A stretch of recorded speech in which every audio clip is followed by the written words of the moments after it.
Hi everyone, it's Pete here. In this video I'm going to be comparing the Arrma 4S range of RC trucks, which you might find helpful if you're thinking about buying one of them. This isn't a sponsored video and I bought all of these with my own hard-earned cash. At the time of making this video, the 4S range consists of the Outcast, which is a short wheelbase stunt truck, the Kraton, which is similar but a longer wheelbase truck, and the Mojave, which is a desert truck.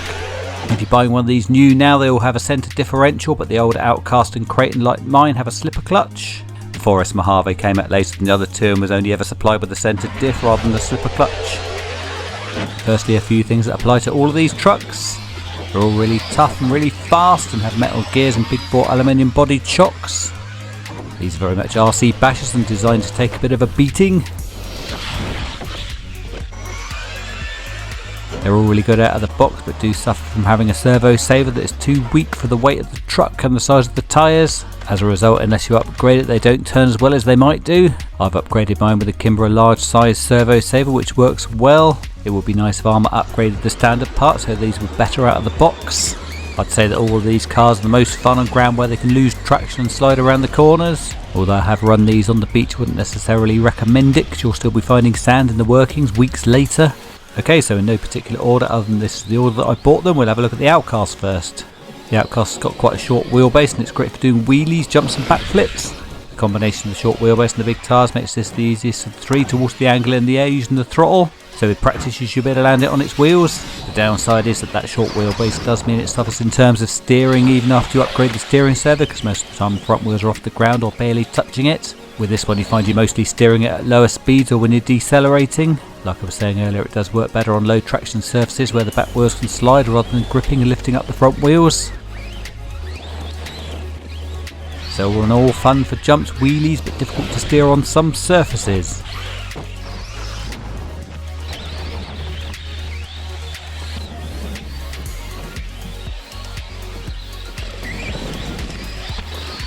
Next, let's have a look at the Mojave.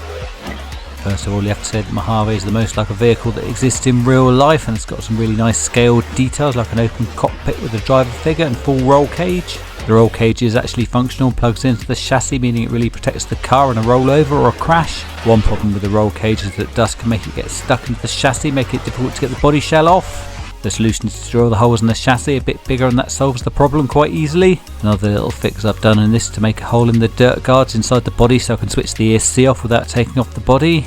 Also, when I first got this truck I was getting quite short run times, so I was able to fix this using the ESC programming card to set the LiPo cutoff voltage to 3.2 volts per cell.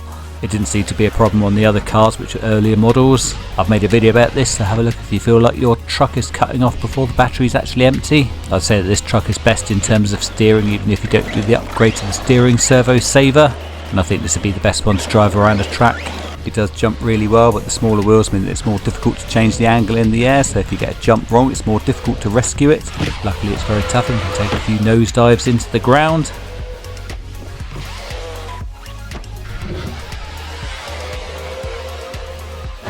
One disadvantage of this and all RC trucks where the body's over the wheels is that it collects dirt underneath. The side guards built onto the body stop some of the debris going in, but certainly not all of it. All in all, they're a great truck that's really fun to drive. Lastly, we've got the Kraton, which is a lot like the Outcast but with a longer wheelbase and a different body design. Like the Outcast is very good for doing jumps and nearly as good at doing backflips.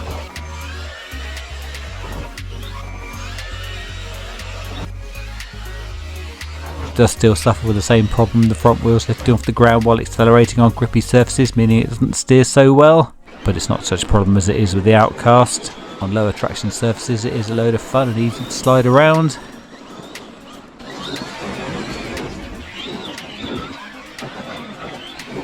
So like the others, it's a great RC truck. So which one do I like best? Well, that's a tricky one because they're all good in different situations, but if I was only allowed to keep one then it would be the Mojave. I'd say it's the best one to drive and I really like the scale looks of it. It's not as controllable on jumps as the other two, but all round I like it the best.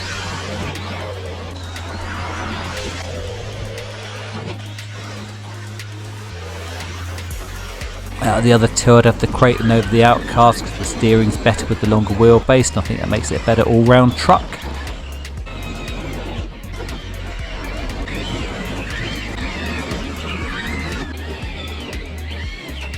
Thus That's not to say I don't like the Outcast, because I do, but in certain situations the lack of steering can be annoying. It is very fun to do endless wheelies with though.